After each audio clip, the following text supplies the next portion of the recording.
ज्येष्ठ माह के प्रारंभ होते ही संकष्टी चतुर्थी आ रही है। 8 मई 2023 को प्रथम पूजनीय गौरी नंदन भगवान गणेश घर घर पूजे जाएंगे। लेकिन क्या आपने कभी सोचा है, हाथी के मुख वाले और विशाल शरीर वाले भगवान गणेश जी ने अपने वाहन के रूप में मूषक को ही क्यों चुना? भला इतने विशाल शरीर का भार एक मूषक के हिस्से कैसे आया? क्या इससे कोई पौराणिक कथा जुड़ी है या इसके पीछे कोई आध्यात्मिक महत्व है? जानते हैं आज के वीडियो में। मित्रों, मंदिर हो या घर, भगवान गणपति की मूर्ति या चित्र में हमेशा हमें एक छोटा चूहा नजर आता है। दरअसल इसके पीछे एक नहीं बल्कि 2 चर्चित लोक कथाएं और पौराणिक कथाएं हैं। लेकिन कथा सुनने से पहले जानते हैं चूहे की सवारी के पीछे के आध्यात्मिक तर्क। कई विद्वान मानते हैं कि चूहा मनुष्य के लालच का प्रतीक है। चूहे को आपने हमेशा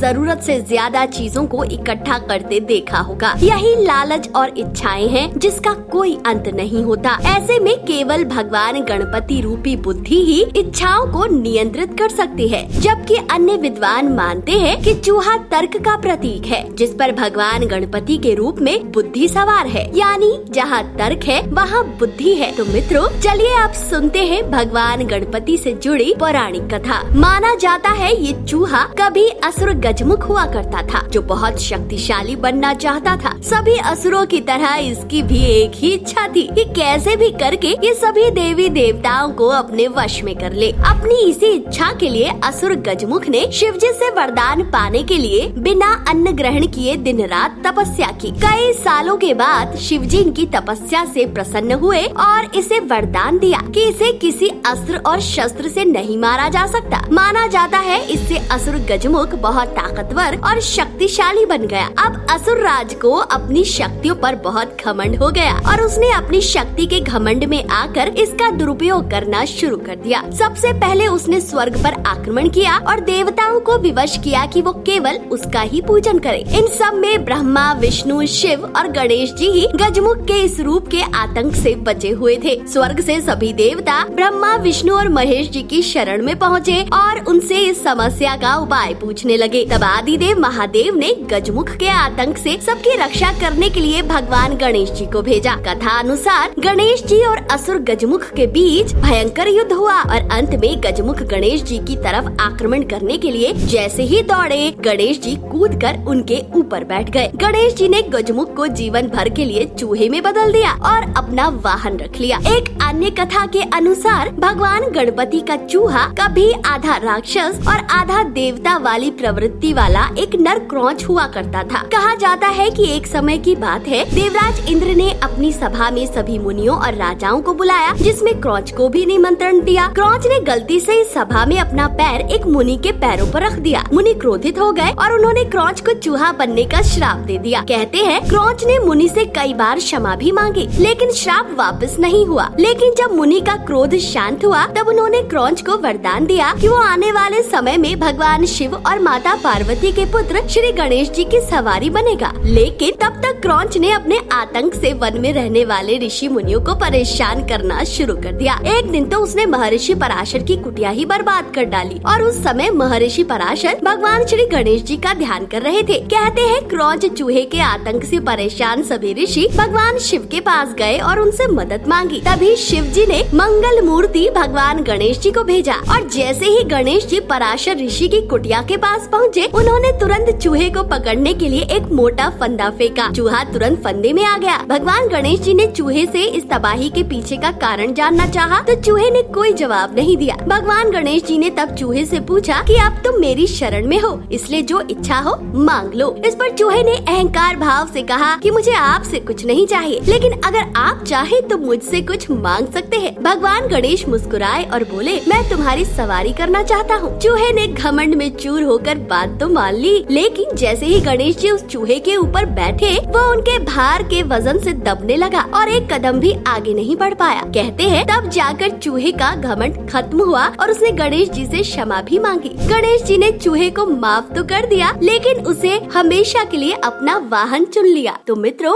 आपको आज का ये वीडियो कैसा लगा? अपनी राय कमेंट करके जरूर बताएं। साथ ही ये भी बताएं कि आपको दोनों तर्कों में से कौन सा तर्क ज्यादा सही लगता है। वीडियो अगर पसंद आया है, जितना हो सके शेयर कीजिए। भगवान गणपति की कृपा आप सब पर यूं ही बनी रहे।